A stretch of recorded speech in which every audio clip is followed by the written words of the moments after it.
Hello. Thank you again for tuning in to the Ryan A. Clark Show. I am Ryan Clark. Thank you. I want to say thank you for the first videos I posted. Got some good feedback and advice. And I'm gonna take that into consideration. Just want to get these out there and get engagement and just grow. Gonna learn every day, and I appreciate it. On this video, I want to talk about the NBA. I want to talk about the Charlotte Hornets. I know why the Hornets, right?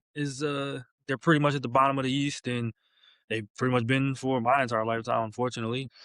I was watching, I'm a Sixers fan, so I was catching the game last night, and I was just wondering, why are they so bad? I'm not seeing why they're bad. I don't know. I'm looking at their draft picks. They have good draft picks.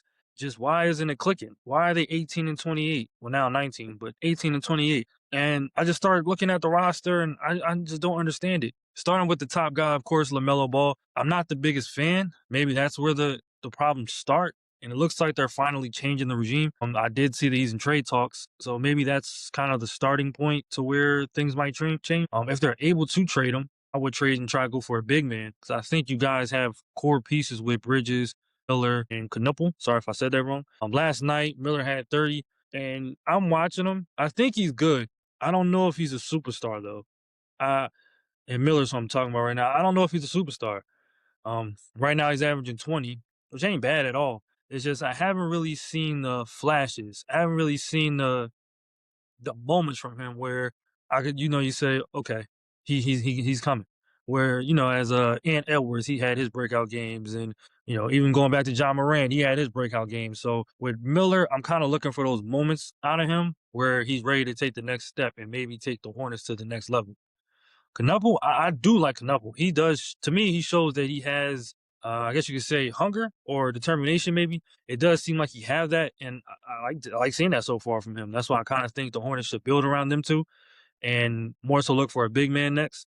Miles Bridges, uh, I mean, his situation kind of messed him up. However, he's bounced back. I mean, he's I don't say he lost a step, but momentum, yeah, it's kind of faded a bit maybe, but he's still playing good ball. I mean, he's solid. I don't think he's a bad player. I think he's good for the culture change that may happen with the Hornets. I mean, if there's Charlotte fans or Hornet just basketball fans, period, just let me know what you guys think of the Hornets. I mean, besides the obvious that they're a bad looking team, but I do see some potential in them. Just let me know, if I'm right or wrong in that.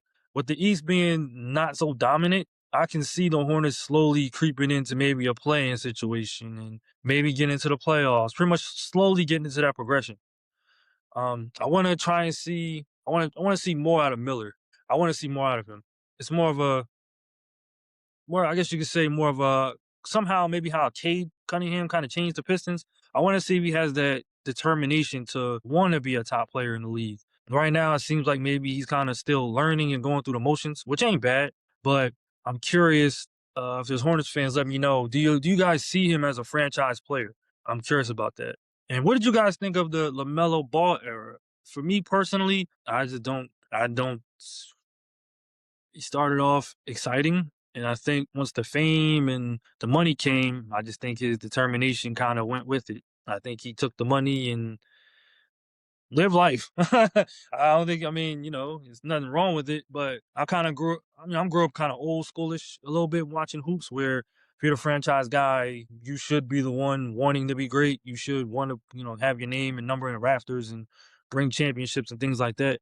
That's another subject for another day I might talk about. But for right now, just sticking to the Hornet side, what do you guys think of the Mellow Ball era? I think the farthest they got is the play-in, but outside of that, I don't know much that he's done besides injuries, and that's kind of unfortunate for the Hornets.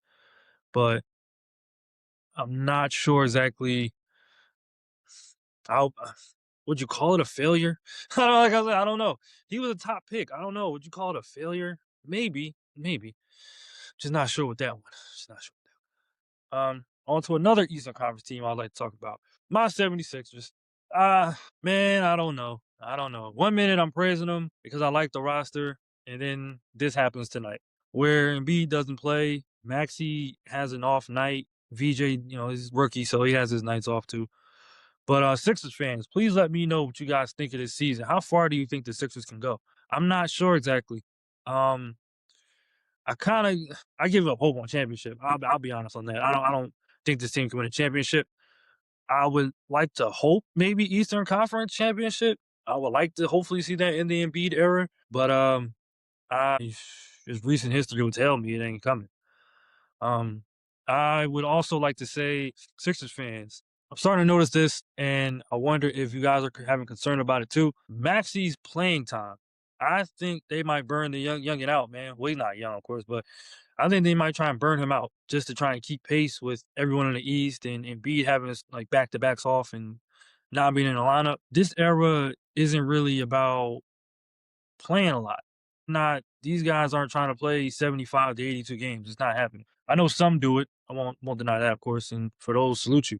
But I don't know. I think sometimes I think the minutes are starting to get to him. Because last night he kind of looked tired. I could be wrong, of course. I'm just just watching. Yeah. But to me, he looked a little tired. Tonight they got the Bucks. Maybe he'll bounce back tonight. But I think they also should consider maybe sitting Maxi a game or two. I mean, we already got Embiid doing it. Paul George is doing it. You might as well give Maxey the chance too. He's now, to me, I think the torch should be passed to him, but that ain't happening with contracts and everything like that. I did see Trey talk about Drummond and what exactly they think they're gonna get back for him. I'm not sure on that one, but I'm curious, Sixers fans. Again, let me know how far you think the Sixers can go. Another question I'll pose to the Sixers fans. I was excited about Nurse coming to Philly. Now I'm questioning it. I don't know. I'm starting to believe we got a Brett Brown 2.0 situation happening because I don't know exactly what is he doing to, I guess you could say, get more players involved. It looks like pretty much every time Embiid and Maxi's on the floor, it's just pick and roll at the top of the key. Everybody just stands around and let them two dance and do what they do. And for now, it's okay. But when playoff time comes, you're just gonna pack the paint. It's just gonna get packed the paint, and then I guess we're gonna be shooting all day, which ain't the best. But I don't know. I'm curious, Sixers fans. Please let me know what you guys think about Nick Nurse. Are you starting to question him? I am. I am. I'm starting to. I was excited about him, but I'm starting to see Brett Brown 2.0. Thank you for tuning into the video. Please like, share, and subscribe. Have a good